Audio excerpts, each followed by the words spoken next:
मेरे बाएं आंख में रोशनी कम थी और हमें इसका अंदाजा नहीं था, तो मेडिकली हम जाके वहाँ से छड़े। और उसके बाद बैंक में भी इंटरव्यू के बाद छटते थे। इंटरव्यू के समय जब लौटते थे तो उसी इंटरव्यू में हमारा विद्यार्थी भी देता था इंटरव्यू, उसका होता था और अपना नहीं होता था। तो अब सामने तो हम रोते नहीं थे, लेकिन बाथरूम में जाकर हम रोते भी थे।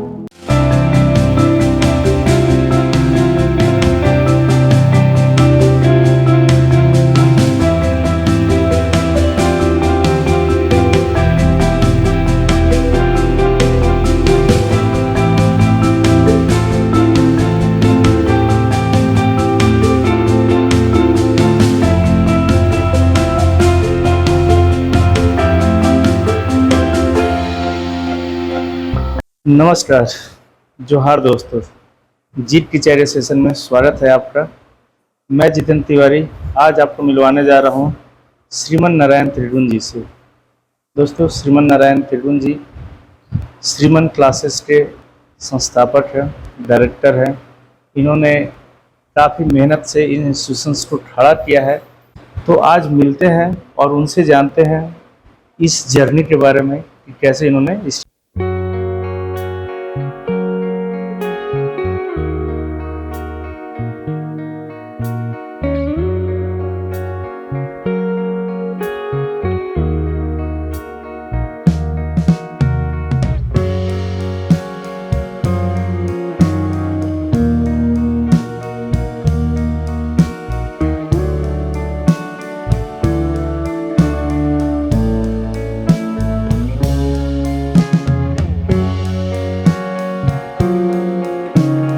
सर नमस्कार, आपका प्रणाम। और सर, हम जानना चाहेंगे कि श्रीमन क्लासेस की शुरुआत कब से हुई, कैसे हुई और कैसे जर्नी रहा, यहाँ तक आप कैसे पहुँचे?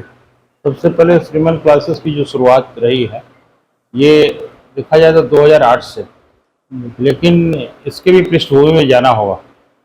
दरअसल 1996 से हम जब टाटा कॉलेज पीजी सेंटर में एमएससी कर रहे थे, तो विद्यार्थियों का एक स्वयं सहायता समूह बनाए थे, विशेष करके प्रतियोगी छात्र का, जिसका नाम था स्टूडेंट्स डिबेट सोसाइटी। और उसके माध्यम से इस शहर के जो भी प्रतियोगी विद्यार्थी होते थे, जो कॉम्पिटिटिव एग्जाम की तैयारी करते थे, उसको एक प्लेटफॉर्म पर लाने का काम किए।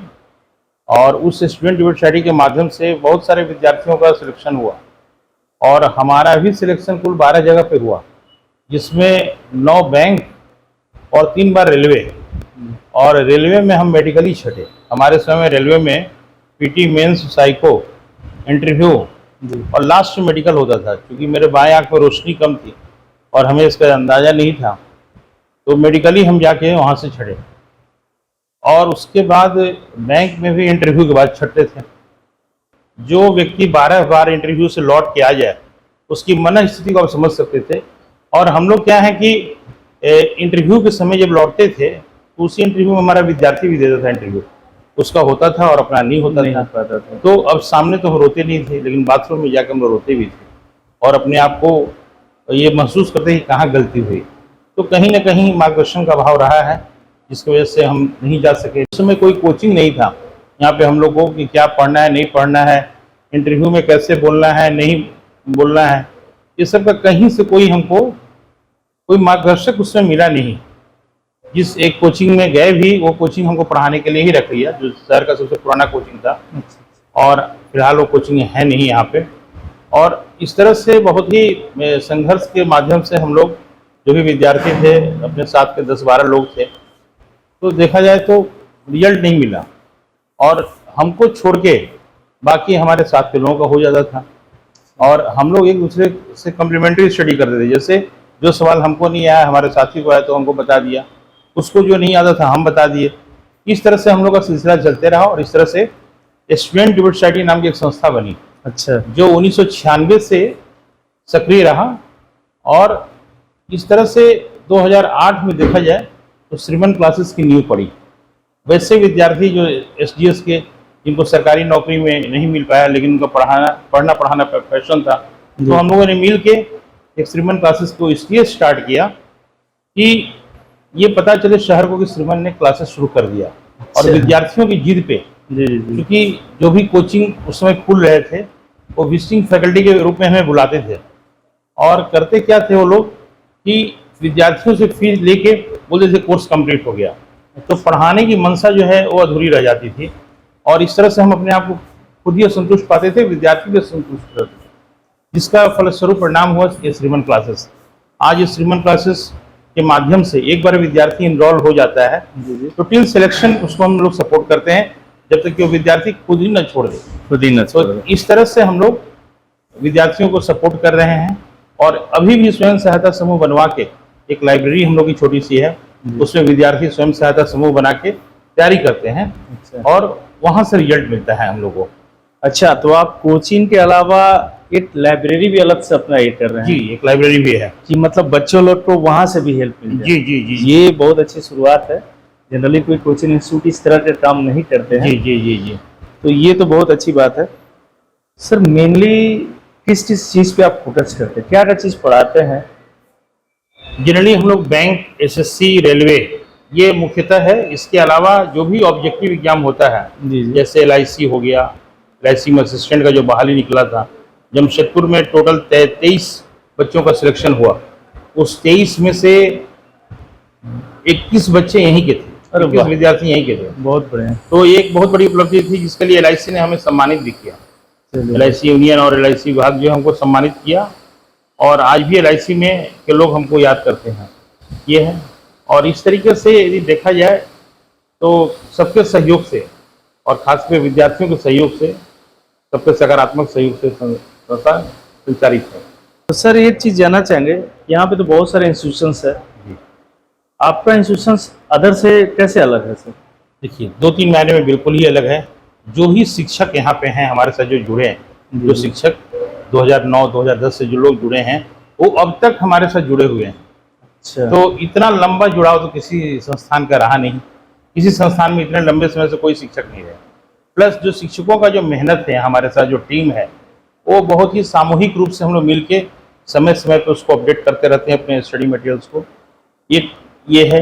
दूसरा कि जो विद्यार्थी हमारे पास आते हैं वो विद्यार्थी का जब तक सिलेक्शन नहीं होता है और विद्यार्थियों की जब तक उम्र सीमा रहती है तब तक हमारा सपोर्ट रहता है।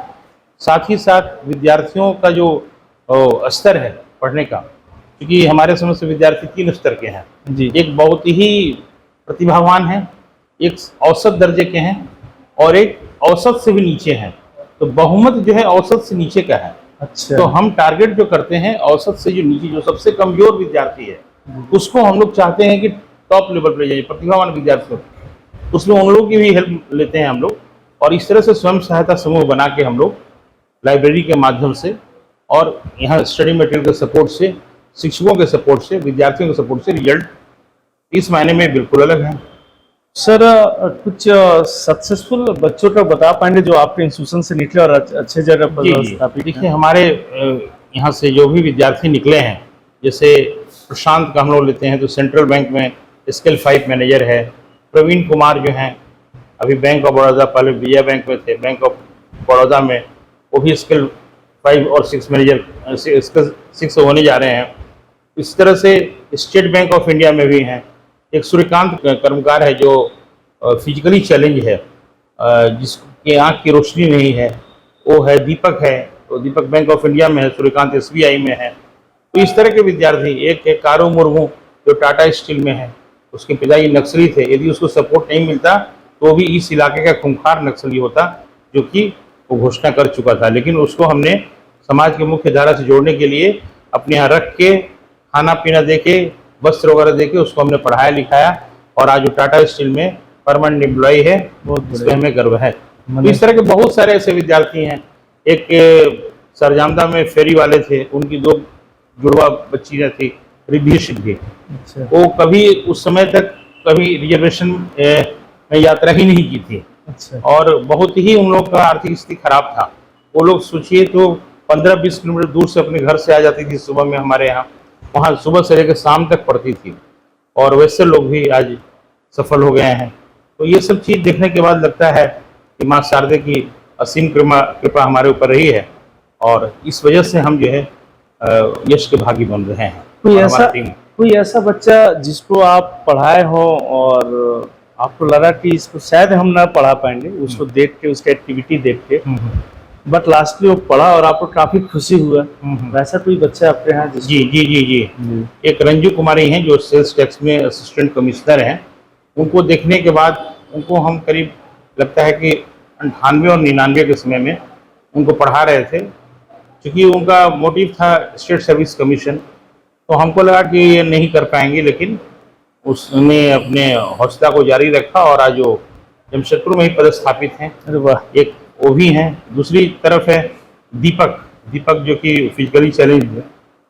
ये भी जो विद्यार्थी है बैंक ऑफ इंडिया में है। तो इस तरह से देखने के बाद कई एक परिवार, जैसे एक भाई का हुआ तो बहन का हो गया, जैसे विजय कुमार एसबीआई में है, उसकी बहन अंजू है।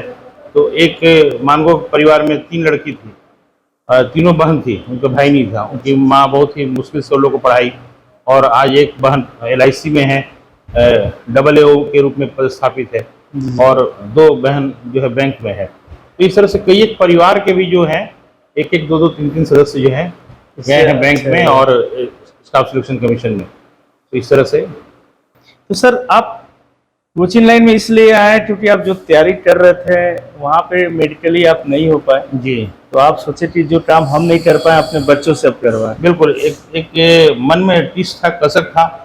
आज की तारीख में बहुत ही संतुष्ट हैं कि भारतवर्ष का शायद ही कोई शहर है जहाँ पे श्रीमन क्लासेस का विद्यार्थी नहीं पदस्थापित है और बेहतर सेवा दे रहा है, और इसका हमें फक्र है। बहुत अच्छा सर। लाइफ में तो सबके अप डाउन्स आते हैं, जी। आपका जर्नी तो बड़ा अच्छा रहा है, बहुत सक्सेसफुल स्टूडेंट भी आपने दिए हैं। कुछ ऐसा परिस्थिति है जब आपको लगा कि अब आप इन इंस्टीट्यूशन नहीं चला पाएंगे, ऐसा कभी लाइफ में आया क्या? देखिए, इस तरह से 1-2 बार तो आया है, विशेषकर कोविड के दौरान तो साफ साफ आया कि कोविड के पहले हमारे ऊपर कोई कर्ज नहीं था, लेकिन कोविड के बाद हमारी जिम्मेदारियां बढ़ गई हैं। आज कोविड के बाद 30-35 लाख हमारे ऊपर कर्ज हो गया है, तो ये तो लगा।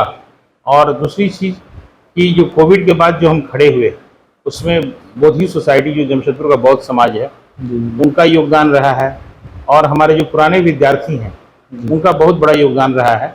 कि ड्यूरिंग कोविड हमने पढ़ाया, ऑनलाइन ऑफलाइन दोनों मोड में हम लोग पढ़ाए, शिक्षक लोग साथ दिए, जिसका परिणाम है कि हम लोग कोविड के बाद दिख रहे हैं।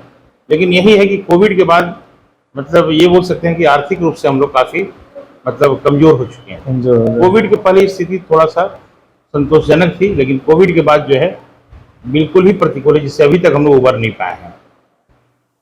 चलिए ठीक है सर, आप इतना सक्सेसफुली काम कर रहे हैं, इतने बच्चों को एक किए हैं, ठीक है, दुख के दिन है वो तो पार हो जाएंगे, इस सक्सेस आए रहे। फैमिली का कितना सपोर्ट मिलता है सर आपको इस लाइन में आने में? देखिए, परिवार का पूरा सपोर्ट है। हमारे माँ पिताजी का साक्षात आशीर्वाद, तो इस दुनिया में वो लोग नहीं रहे। हमारे पिताजी BSNL एम्प्लॉय यूनियन में ट्रेड यूनियनिस्ट थे, और क्योंकि उनका हमेशा मार्गदर्शन रहता था, और बहुत ही स्वच्छ, छवि, ईमानदार और कर्तव्यनिष्ठ व्यक्ति थे। माँ में हमारे दयालुता कुट के भरी हुई थी। दोनों का संयोग हमारे में है। हमारी पत्नी का भी सपोर्ट रहता है, भाई का भी सपोर्ट रहता है, पूरे परिवार और समाज का भी, और हमारे कुछ मार्गदर्शक हैं उनका भी सपोर्ट की वजह से हम लोग जो है इस तरह से काम कर पा रहे हैं। सर तो आप बच्चों का करियर संवार रहे हैं, संस्था को आगे बढ़ा रहे हैं, परिवार पे ध्यान दे रहे हैं, अपने लिए समय निकालते हैं क्या? सच पूछिए तो विद्यार्थी लोगों को पढ़ा के जो संतुष्टि मिलती है, ये तबीयत भी खराब रहता है, पढ़ा देते हैं तो तबीयत दुरुस्त हो जाता है। तो ये सबसे मैंने अच्छा काम लगता है, और ये लगता है कि यही अपना काम है, और ये अपने ही पे ध्यान दे रहे हैं हम। इन लोगों को पढ़ा के लगता है कि अपने पे ध्यान दे रहे हैं। इसके अलावा और कुछ? इसके अलावा एक स्कूल की परिकल्पना है, गरीब बच्चों के लिए स्कूल हमने बिहार में शुरू किया है, और जो शहर के नहीं सक्षम हो पा रहे थे उसके लिए हम लोग वहाँ पे शुरू किए हैं। उन बच्चों को वहाँ हम लोग पढ़ा रहे हैं। चलिए बहुत सर, अंतिम क्वेश्चन आपसे ये पूछेंगे, आपका गोल क्या है, टारगेट क्या है? सबसे बड़ी चीज़ है कि सबको सरकारी नौकरी तो मिल नहीं सकती है। जी। एक बेहतर भारतीय, एक बेहतर हिंदुस्तानी, एक जिम्मेवार नागरिक बनाना, ये हमारा दायित्व बनता है। और उसी को लेके भले आपको सरकारी नौकरी नहीं मिले, लेकिन आप जहाँ पे भी हों अपनी जीविकोपार्जन कर सकते हैं। और इस मामले में हम लोग सफल इसलिए भी हो रहे हैं कि शहर में जितने भी शैक्षणिक संस्थान हैं, जितने भी कोचिंग्स हैं, उसमें हमारे विद्यार्थी जो पढ़ाए हुए हैं वो क्लास दे रहे हैं, जिसका हमें बहुत गर्व है। और यही नहीं, अनेक शहरों में भी, रांची में, धनबाद में, पटना में, आरा में, कहीं भी अभी हर जगह से विद्यार्थी लोग संपर्क में, तो सब कोई ये जूम प्लेटफॉर्म से मीटिंग भी हम लोग करते हैं, तो सब विद्यार्थी जो यहाँ पे हैं अपने हिसाब से क्लास भी ले रहे हैं, तो कम से कम नहीं नौकरी मिला लेकिन एक प्रतिष्ठित शिक्षक के रूप में वो स्थापित भी हो रहे हैं। जी, श्रीमन क्लासेस सिर्फ जमशेदपुर में नजर आ रहा थी, दूसरे जगह में भी जाके उन लोग को भी अवेयर करे गए। देखिए श्रीमन क्लासेस का सच पूछे तो चाईबासा में हम लोग खोले थे ब्रांच, जी जी जी। लेकिन वहाँ सफल इसलिए नहीं हो पाए, वहाँ बहुत तरह का मतलब पार्टी पॉलिटिक्स और विद्यार्थी उतना गंभीर वहाँ पे नहीं थे, हो पा रहे थे, बल्कि चाईबासा से यहाँ पे आके रेगुलर थे, लेकिन चाईबासा में हम लोग गए तो विद्यार्थी अनियमित हो गए, तो इसलिए हम लोग को चाईबासा सेंटर बंद करना पड़ा। और इस तरह से देखा जाए तो श्रीमन क्लासेस अभी फिलहाल जमशेदपुर में ही है। आने वाले दिनों की बात हम नहीं अभी बता पाएंगे क्या करेंगे, लेकिन चूंकि मैन पावर का भी और समर्पित लोगों में भी कमी होती जा रही है, और गुणवत्तापूर्ण जो शिक्षा देने की जो कला है वो शिक्षकों की कमी नहीं है, लेकिन सुयोग्य शिक्षकों का अभी भी अभाव है।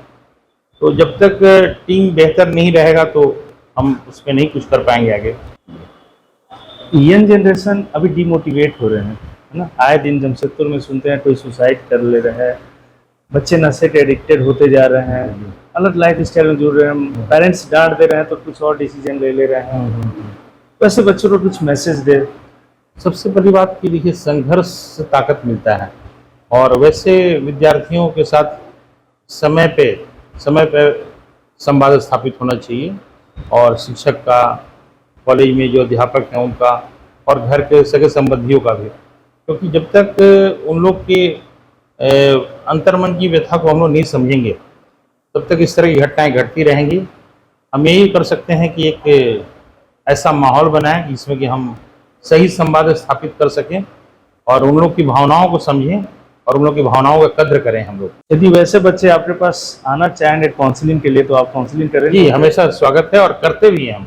उस तरह के बच्चों को हमने ये करके उनको बुला के पढ़ाया भी है, उनको समझाया भी है, और उसका असर भी पड़ा है। चलिए सर, आपने बहुत सारी जानकारियाँ दी है, बहुत अच्छी बातें बताए, और आपके लाइफ स्टाइल से नो डाउट काफ़ी बच्चों को सीखने मिलेगा, समझने मिलेगा, आगे बढ़ने का मौका मिलेगा।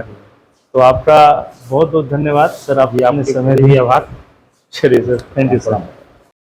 दोस्तों, आपको मिलवाया अभी श्रीमन क्लासेस के संस्थापक श्रीमन नारायण त्रिगुण जी से। ऐसे ही लोगों का इंटरव्यूज वगैरह देखने के लिए, लाइव में सीखने के लिए जीत की चाय देखते रहिए, सब्सक्राइब कीजिए, लाइक कीजिए, खुद भी आगे बढ़िए, लोगों को भी आगे बढ़ाइए। बहुत बहुत धन्यवाद।